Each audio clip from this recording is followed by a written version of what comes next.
ખંભાતના ગુડેલ ગામે હજારો એકર જમીનમાં વરસાદી પાણી ન ઓસરતા અને ડાંગરનો પાક નષ્ટ થઈ જતા ખેડૂતોએ તંત્રને જગાડવા થાળીઓ વગાડી વહેલી તકે પાણીનો નિકાલ થાય અને નુકસાનીનો સર્વે કરે તે માટે માંગ કરી છે.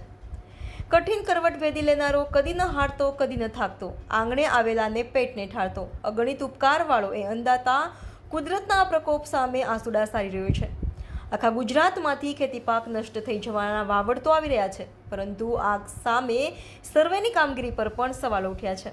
ખંભાતના ગુડેલ ગામે ગુડેલથી ખાકસર રોડ પર આવેલ બોડીનો પાસ સીમ વિસ્તાર પાણી જોવા મળ્યો, જ્યાં કેટલાય ખેડૂતો અને મહિલાઓ એકત્ર થયા હતા અને પોતાના ખેતરો સામે જોઈ જીવ બાળી રહ્યા હતા અને થાળીઓ ખખડાવી તંત્રને જગાડવાનો પ્રયત્ન કરી કેમેરા સામે પોતાની હૈયા વરાળ ઠાલવી હતી.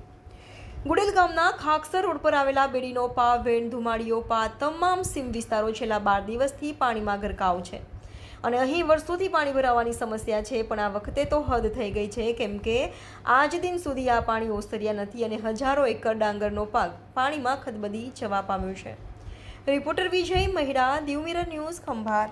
હાય, હું છું ક્રુઝિન સિંઘાનિયા. આપની આસપાસના સત્ય સમાચાર જાણવા માટે જોતા રહો દીવ મિરર ન્યૂઝ અને હા, લાઈક અને સબસ્ક્રાઇબ કરવાનું ભૂલતા નહીં.